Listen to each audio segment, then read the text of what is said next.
Let's people hop in here, and then we'll get started. Like normal.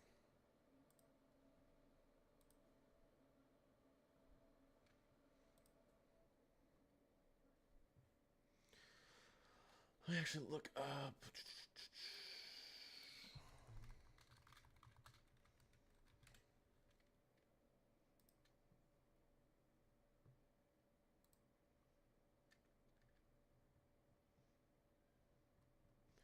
All right. What's going on, guys? Let me get something pulled up for you. Da da da.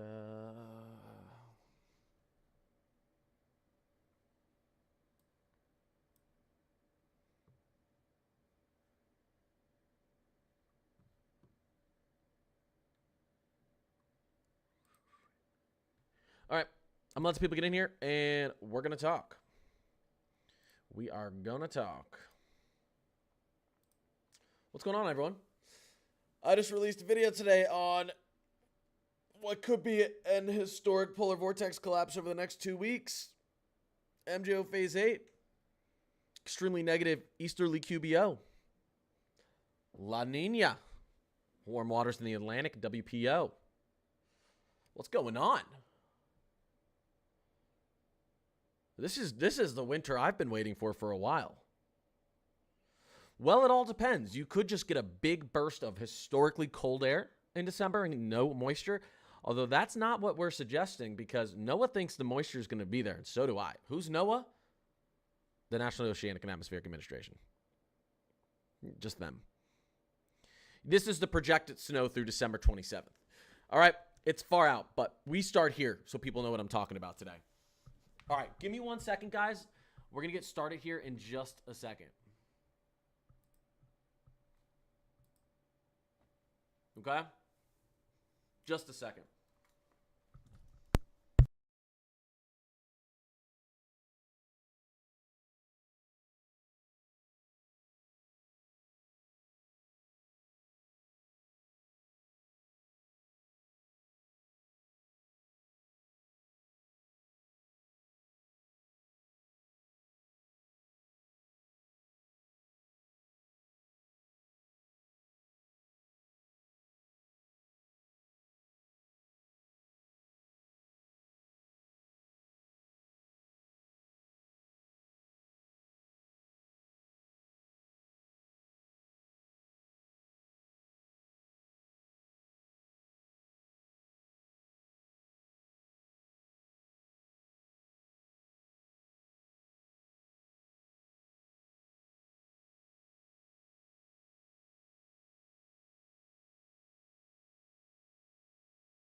Sorry you couldn't hear me. This is what we're talking about today, all right? I'll be right back.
Yellow.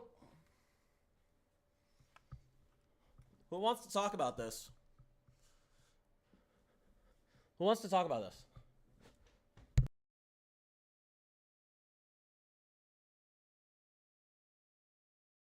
I want to talk about it. This morning dance moves brought to you by Red Bull. Yeah, I've had 2 Red Bulls and a coffee. It's only 8:15 in the morning. To be fair, I've been up for like 4 hours. Yali, I appreciate you. Jasmine, Marissa, what's going on? Woo! You guys wonder why I talk so fast. All right, you guys want to talk about this a little bit? Listen, we're going to get into everything, but let's talk about this first. I just put out a video this morning, and it took me way longer to make than I wanted to because this could be an historic polar vortex collapse. You get minor polar vortex collapses once or twice, 1 to 3 times a winter. You get major polar vortex collapses once every 2 to 3 years. And then you get these significant major polar vortex collapses once every 10 to 20 years. This could be, just because of everything else going around, just because of our atmospheric setup, this could be one of those once in a 20-year type polar vortexes. So we're going to talk about it.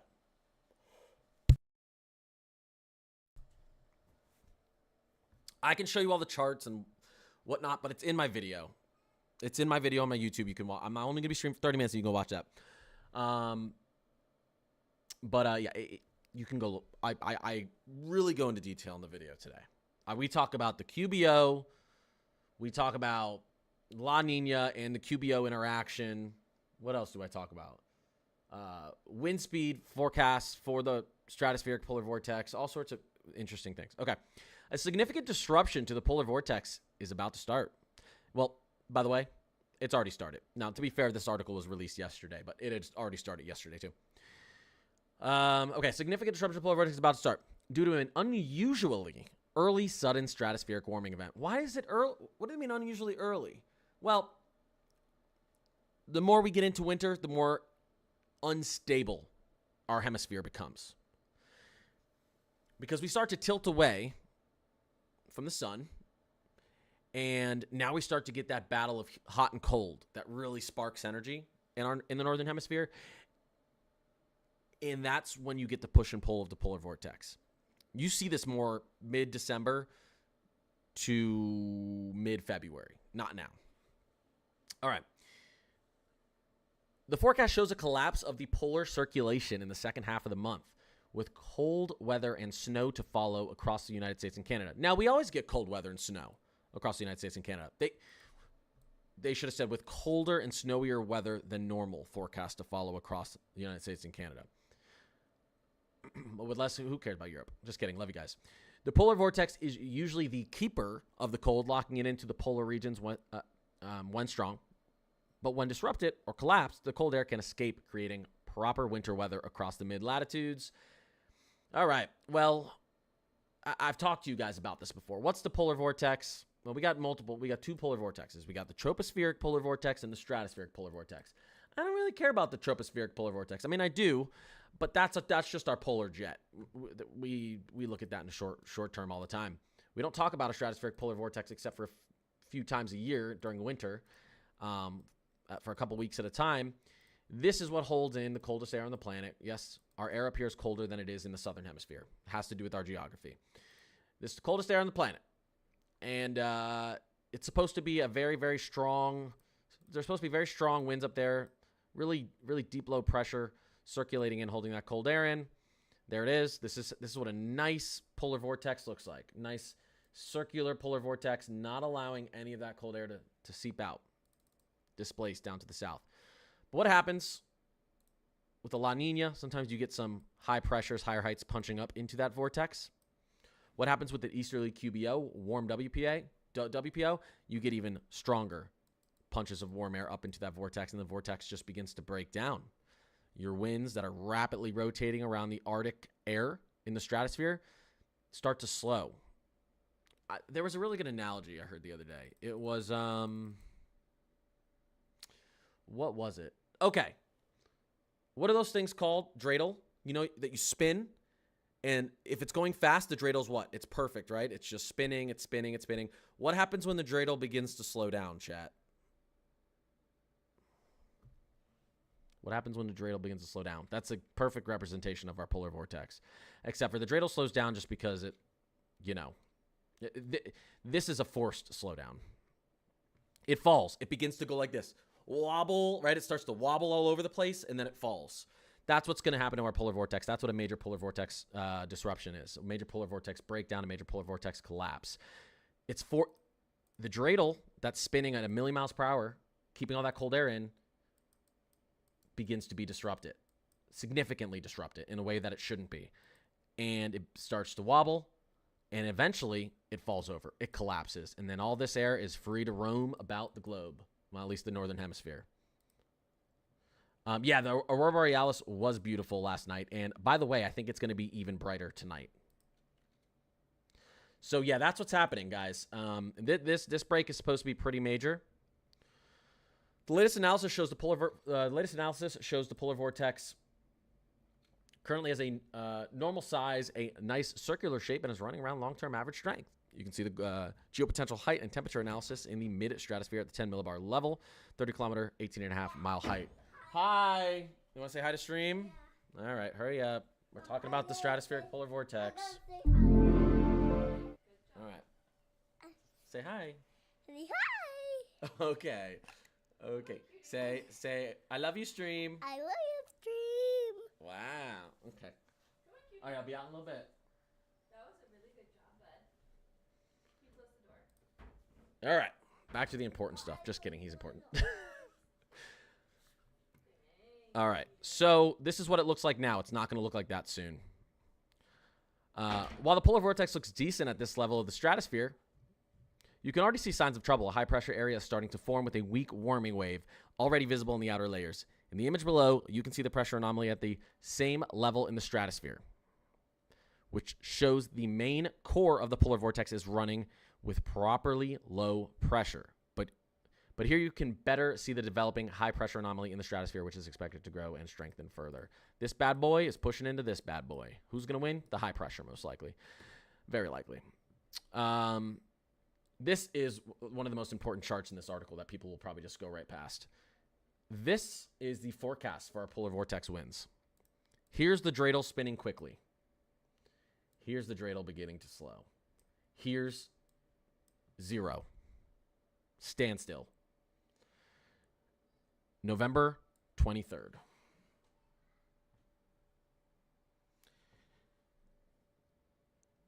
Thanksgiving.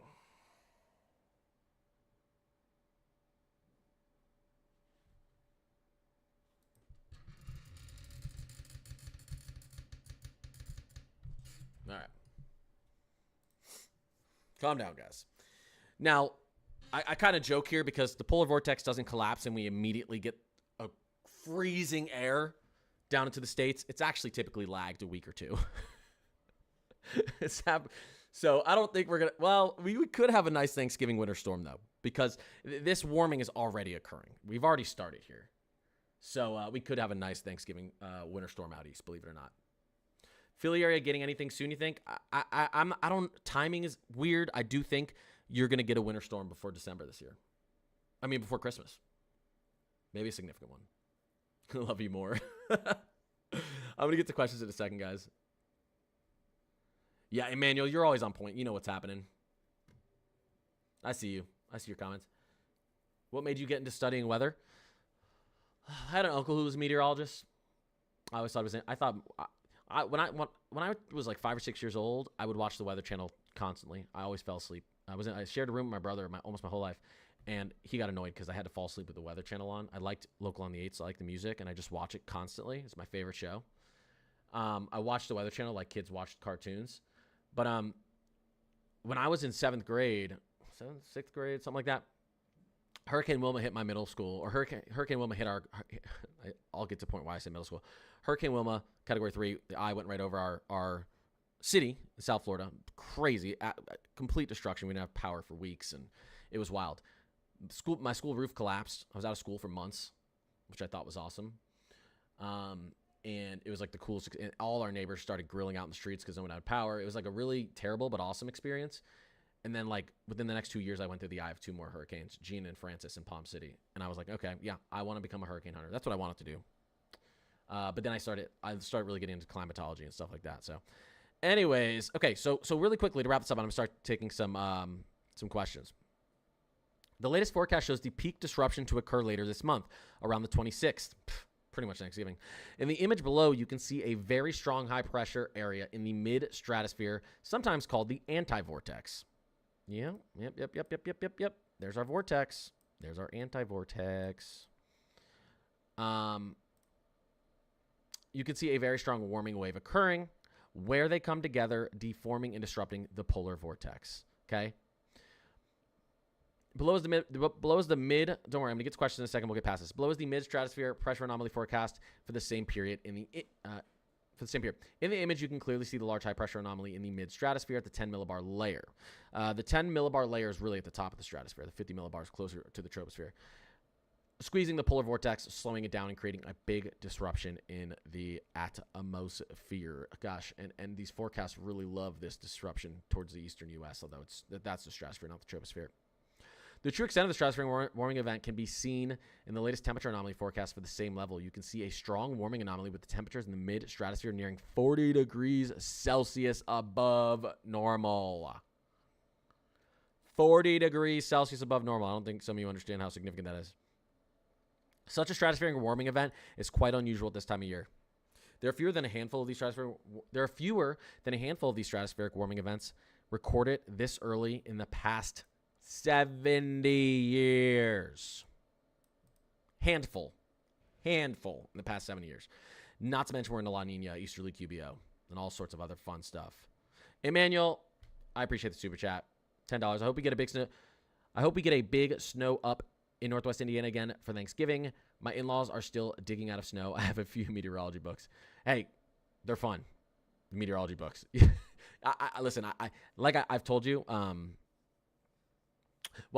In northwestern Indiana. Yeah, you guys are in a good spot. You guys are expected to have below average temperatures, above average precipitation for a good portion of winter. So, I don't even think I have to root for that area to get snow. I think it's a lock for you, Emmanuel. Yeah, guys, I'm over on YouTube as well if you want to watch me over there as well. All right. So this would be the earliest on record. This would be the earliest. This would be the earliest major stratospheric warming event on record, if it manages a proper wind reversal, which it looks like it will. Anyways, this is all just saying the same thing. Guys, this is significant. Not to mention, the main impact region seems to be North America for now. So historical polar vortex collapse this early in this season, and its main region it looks to impact is North America, everywhere in the globe. We can look closer at the 500 millibar pressure anomaly forecast for the first half of December. And look, I'm not just learning this from this article. If you guys have been watching my videos lately, I've been talking about this way before this article came out. We can look closer at the 500 millibar pressure anomaly forecast for the first half of December. You can see how the forecast shows the expected blocked North Pole with a broad low pressure area creating a northerly cold flow into the United States from Western Canada. What type of storm track do you guys think this is going to have here? What type of storm track do you think that might have? Mid-Atlantic, New England. Mid-Atlantic, New England. Mid-Atlantic coast, New England coast. Hey, Mezzo. We're going over how significant this could be. This would be the earliest major stratospheric warming event on record in history. There's been a handful of these over the last 70 years this early. This would be the earliest one on record. By the way, guys, we have strong easterly QBO, and we're in a weak La Nina. There's a 92% chance in winters with an easterly QBO, 92% chance with winters in it with the easterly QBO and a La Nina for a major stratospheric warming event over winter. These stratospheric warming events, again, it's like once every 3 years. The major ones. Minor ones happen 1 to 3 times a winter. So the rest of the percentages, if you look at like westerly QBO and El Nino and everything, the highest percentage is 68%. This is a 92%. So I don't even think this one isn't even a winter. This wouldn't be a winter stratospheric warming event. This is a fall stratospheric warming event. So plan on another one. maybe in December or January. Again, is it possible to get snow in Mobile, Alabama this year? Justin, I appreciate the $10 super chat. It's 100% possible. When you have major stratospheric warming events like this, this could be, this early in the season, you'd probably want it with the next major stratospheric warming event, the next potential polar vortex collapse later on in the winter season. But yeah, these type of events displace cold air way, way, way farther to the south than it should be. So that's what you need down there in Alabama. You have the moisture off the Gulf in Alabama. You just need the cold air there. What the heck? Why is my alarm going off? Give me a second, guys.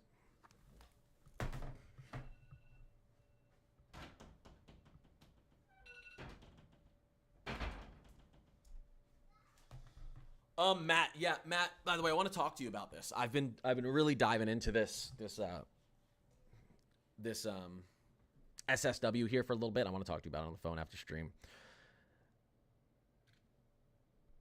Justin, I really appreciate that. Justin and Emmanuel, thank you guys. Kayla, Kathy, I appreciate you guys.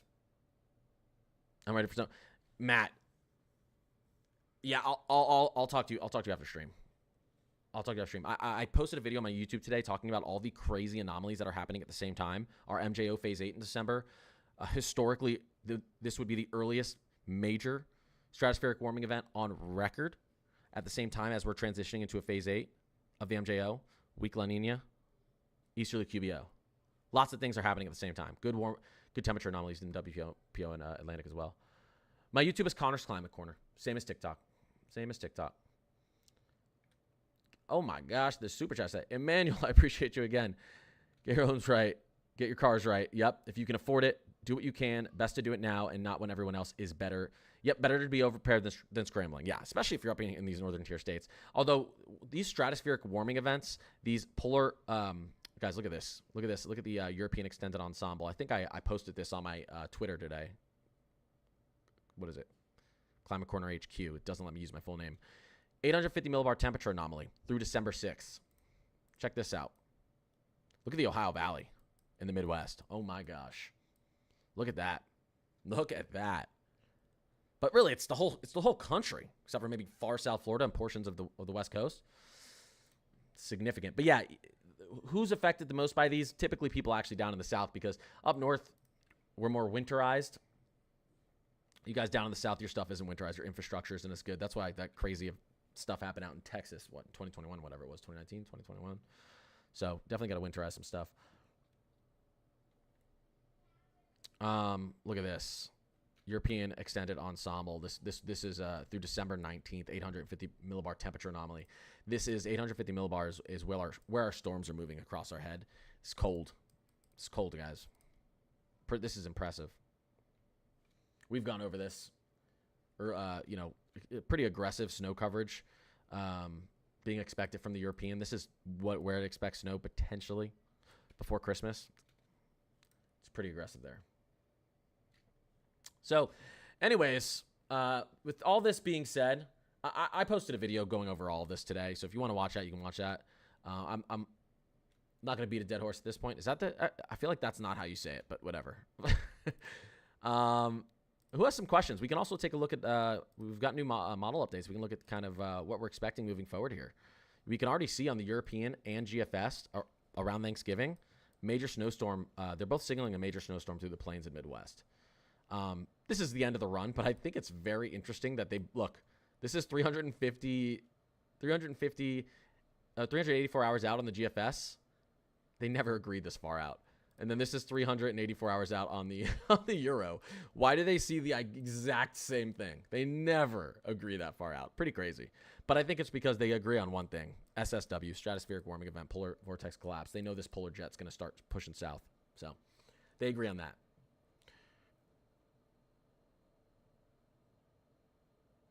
Exactly. If you're ready in advance, it sure helps. The same thing I do with hurricane prep. Make sure you've got whatever you need. Avoid the rush. Yep. Appreciate the follows, guys. Thank you. Would it snow in South Georgia this winter? Again, with these type of potential collapses, major collapses of the polar vortex, you could get cold enough air to displace down there. I want historic snow levels, piles of snow, interstate and major highways closed. You know, I don't know. I love snow too, but the disruption. We don't want to disrupt everyone's daily life. Bella, I appreciate you. Possibly another winter storm in Louisiana this winter. Again, I think you're going to have periods of time. I think we're going to see at least 2 or 3 more periods where we get below freezing down there in Louisiana for a short for a short stretch where you're going to have the opportunity for that. Yeah. Could you give a brief explanation of what the polar vortex is? Yeah, and I think we were just talking about it in this article. This article does a good job of breaking it down, but the polar vortex. Here's the polar vortex. What the heck? Did you guys hear that? That was an ad. That was an ad. That was annoying. Here's the polar vortex. So the polar vortex is a kind of low pressure system up in the stratosphere. So remember, we live in the troposphere, bottom layer, where all our weather happens. Some weather happens up in the stratosphere, but not a ton. Stratosphere is right above the troposphere. This is where the coldest air on the planet is. That can kind of seep down into into the troposphere. So the stratospheric polar vortex is just a strong low pressure system that sits over the poles. It's much stronger and colder up here than the northern hemisphere because of geography. But when you have a strong low pressure system up here, which is up in the stratosphere over the Arctic, that's our stratospheric polar vortex. And as long as that low stays strong, as long as we don't have warm anomaly or high pressure systems, high heights, warm air pushing up into that stratospheric polar vortex, and it's a strong polar vortex, and those winds are really whipping around up there in the Arctic, none of that cold air is going to seep out. None of that cold air is going to get displaced. But this low pressure system, these rapidly rotating winds up in the Arctic, up in the stratospheric Arctic, sometimes do get disrupted by high pressure systems, especially getting into winter. Depending on the atmospheric setup we have, La Niñas love to disrupt the polar vortex. And when that happens, those winds up there begin to slow. That low pressure system begins to slow. And like I said, it's like when the stratospheric polar vortex is strong, it's like having a dreidel that you just started to spin, and it's spinning perfectly. As the dreidel slows down, it wobbles and then collapses. If we get major heights, warm anomalies pushing up to the stratosphere or pushing up into the Arctic, that will disrupt that spin. Just like just like how, again, the dreidel analogy. It starts to wobble, it gets warm, and then suddenly you get tons of Arctic air displaced out into the mid latitudes. But this is a stratospheric polar vortex. There's a tropospheric polar vortex as well. Okay, these ads are really annoying. Our tropospheric polar vortex spreads out a little bit farther. This is really what we consider our polar jet. Bella.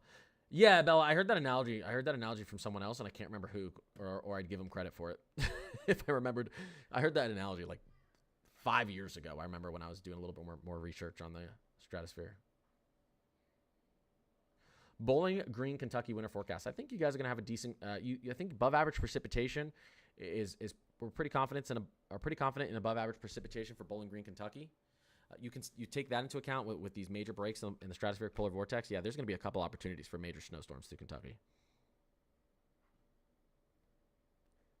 The WPO is just one of our oscillations, Western Pacific Oscillation. If we're talking about a warm WPO, the waters in the Western Pacific are above average. Cold WPO, they're below average. A warm WPO, warm waters in the Western Pacific, can actually generate more energy and more moisture for storm systems that want to form and then move up through Alaska and dive down into the states. So a warm WPO can push more energy and enhance storm systems into the states. Remember, most of our weather moves from west to east. In general, our weather moves from west to east, unless you're like talking about a local system, like a low pressure that spins a little bit from the east to the west. But it all moves west to east. So you can get the Gulf involved too, moving to the northeast. Your waters out in the Arctic or out in the Atlantic typically don't actually affect our weather as much, except for the subpolar North Atlantic has a pretty decent effect on our NAO, our North Atlantic Oscillation, because if they're very cold, below average up here, our land's warm, you get a gradient here that can set up a negative NAO, which can actually block cold air from escaping the U.S. So, but for the most part, our Pacific controls our weather more than our Atlantic, except for the subpolar North Atlantic.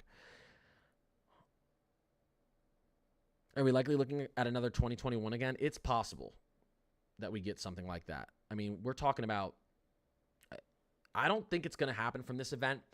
This event is more historic because it's so early in the season. It is so early in the season to have a major stratospheric warming event, polar vortex. It's potentially the earliest one in history, recorded history. But because it's earlier in the season, the air's not as cold as if this event occurred in January, which I think we'll get another one in late December and January as well, just because of our setup. So this one's probably not going to bring, that insane, temperatures in the teens and single digits down to Texas and do what it did to Texas in 2021. But we could have one later in the year that attempts at that. But this would displace below freezing air down into Florida again. Like really, really, really, we'd likely have temperature records set all over the place. If this occurs, which it's on track to occur. But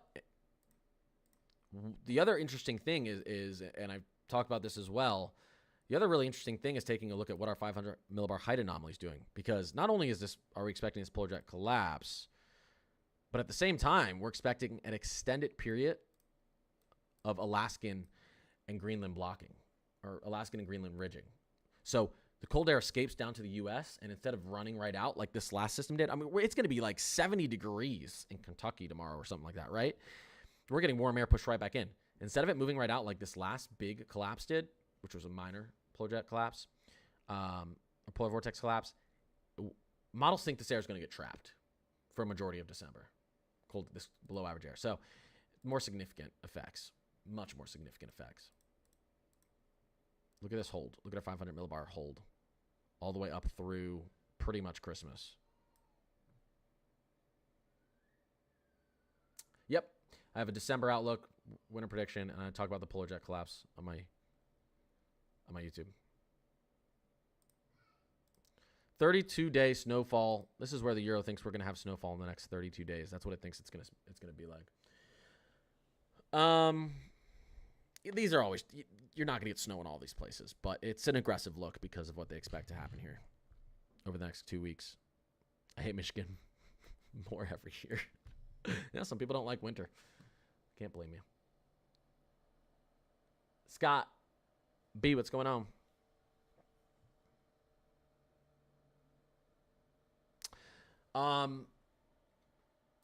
There are some things. Let me show you something, guys. NOAA, I'm gonna go here. Easterly QBO La Nina SSW percentage. I think that's what I want to look up.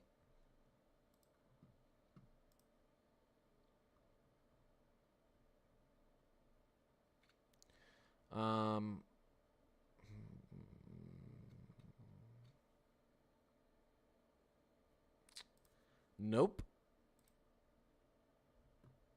That's not what I want. Okay. This chart right here, and I bring this chart up in my video today. I do bring this chart up in my video today. So you can see that on my YouTube. This one does not have the percentages, but I pretty much can tell you the percentages. Let me actually pull this up. Give me 1 second. I'll show you the percentages. I have it pulled up on it's in my video. You'll see why this one's important. Oh, this is cool. Save the playlist. Go to my channel and click on this. And 1 second. Okay. Let me show you the percentages here. Okay. 46%. I'll tell you what this is for. 62%. 77%. 92%. Okay. What the heck are you talking about? Here's what I'm talking about. Westerly QBO plus a La Nina, 46% of the years have a sudden stratospheric warming event. Under half. Westerly QBO plus an El Nino. Well, 62% have a sudden stratospheric warming event. A little over half. Easterly QBO El Nino. 70% have a sudden stratospheric warming event. We're in an Easterly QBO plus a La Nina, guys. 92% of the time. Let's just call Let's just call it 100% of the time. But no, not, the vast majority of the time, there's a sudden stratospheric warming event. We're already projected right now to have a major stratospheric warming event before winter starts. 2 major stratospheric warming events in the same year are extremely rare. You usually have one to 2 every 3 years, maybe 1 every 3 years. With the setup like this, you could have 3 disruptions, 3 major. So this is a very interesting thing to look at, especially with the MJO phase 8 to 1 through December into January. We're checking all the boxes, guys. Checking all the boxes. I don't know what to tell you. If you don't like winter, sorry. I don't know what to tell you. If you don't like winter, move to Ecuador. They named it Equator for a reason. I've been there. It's actually really nice. So northern Michigan will get a lot this year. I think northern Michigan's going to get a good snow this year. Above average. Yeah, snow chances are up. Yeah. For those of you who missed the beginning of this live, and I've been talking about this for quite a while, but for those of you who missed the beginning of this live, here's an article that was released yesterday from Severe Weather Europe. Polar Vortex Watch, a stratospheric warming event, is about to start with cold weather and snow to follow. A significant disruption of the polar vortex is about to start due to an unusually early sudden stratospheric warming event. An unusually early, that's an understatement. This would be the earliest ever recorded in history. The forecast shows a collapse of the polar, and that's significant because we're expecting one over winter too. So now we have multiple major stratospheric it's a lot. The forecast shows a collapse of the polar circulation in the second half of the month with cold weather and snow to follow across the United States and Canada. Of course, it's December with snowier and colder weather than normal. The polar vortex is usually the keeper of the cold, locking in the polar regions when strong, but when disrupted or collapsed, the cold air can escape, creating proper winter weather. Okay, important stuff here. To understand the polar vortex, I've been talking about that the whole time. Okay, peak strength. Okay, the polar vortex looks decent. Blah blah blah. In the image below, you can see the pressure anomaly at the same level in the stratosphere, which shows that the main core of the polar vortex is running with properly low pressure. But here you can better see the developing high pressure anomaly in the stratosphere, which is expected to grow and strengthen further. Let's get to the important stuff. Below is the latest analysis and forecast of the stratospheric wind around the polar vortex. The black line shows the long-term average, and the other lines are different forecasts. You can see that all forecasts, except for maybe one, but you can see that all forecasts of the stratospheric winds around the polar vortex. Wait, where was I? You can see all forecasts indicate a power reduction of the polar vortex. Again, this is the dreidel analogy. The dreidel spinning quickly, it's not moving. The dreidel starts to slow. The winds around the polar vortex start to slow. It begins to wobble and collapses. Just like the dreidel slows, it falls and collapses. The winds look at all our forecast models. You see some consistency here, guys? Out through here. And then we get out here too, but this is also very slow. These are very slow winds. So, the latest forecast shows the peak disruption could occur later this month around the 26th. Okay? So, Thanksgiving. And some other important stuff in here. Okay. Blah, blah, blah, blah, blah. We've checked the past data and found only 3 stratospheric warming events that occurred this early. Three over the last 70 years. There's only been 3 over the last 7 years.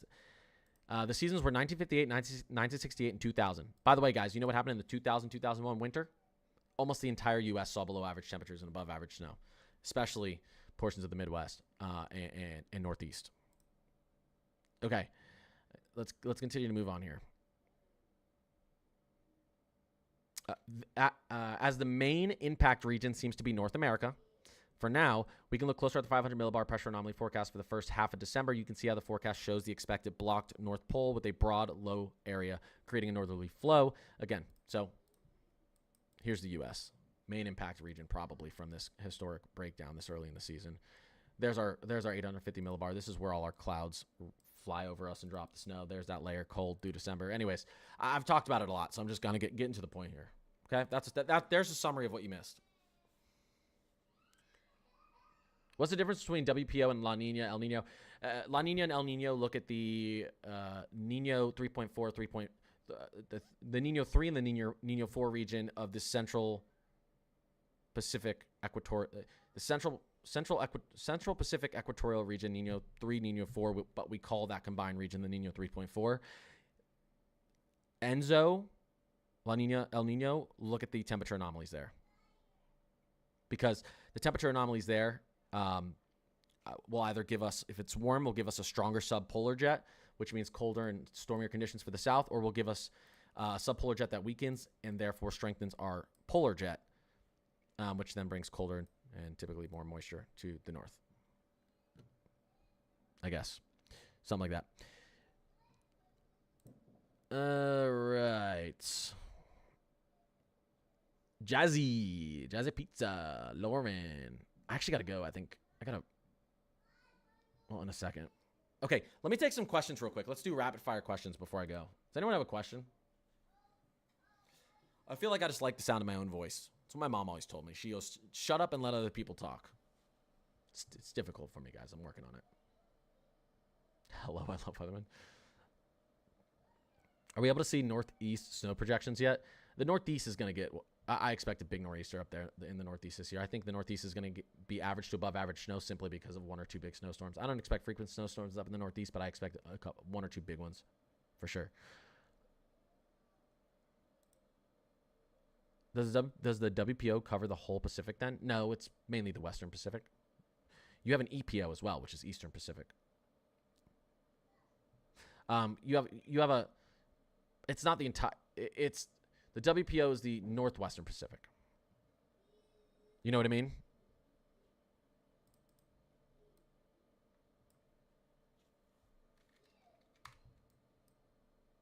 Right there. EPO. Basically, give or take, all right? Give or take.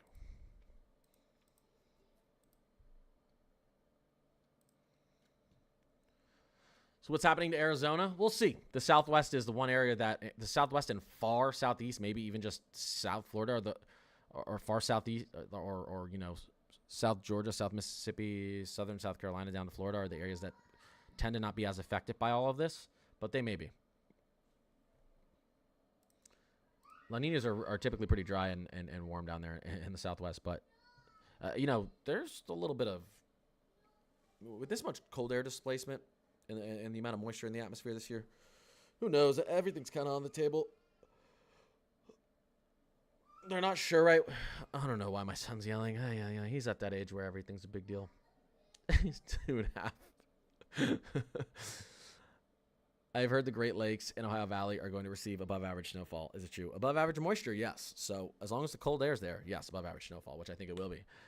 Do you see a nor'easter into GFS yesterday? Yeah, Michigan is beautiful. Michigan is beautiful. Love the daily YouTube vids. I've been watching them all. Keep it up. Hey, I appreciate that. Mind of Mop, I appreciate that. Yeah, I've been getting up at about 4 a.m. every morning to get these because it's the only time if I want to be consistent, I got to get up early. But I've been actually liking the routine. I've been liking the routine a lot, and I like doing this content. It's not work for me. So, but I appreciate that. Yeah, there was a major nor'easter. In the GFS? What was it, like the 12Z yesterday or something like that? Let's see. Parameters. Where was it? Was it very far out? Let's see. 12Z, 18Z. You know, these models change. Yeah, there's your kind of almost nor'easter that the GFS was showing yesterday. And it's not impossible, man. We're seeing some crazy things. It shifted a little bit west. I know. Yeah, I got to get off in a second.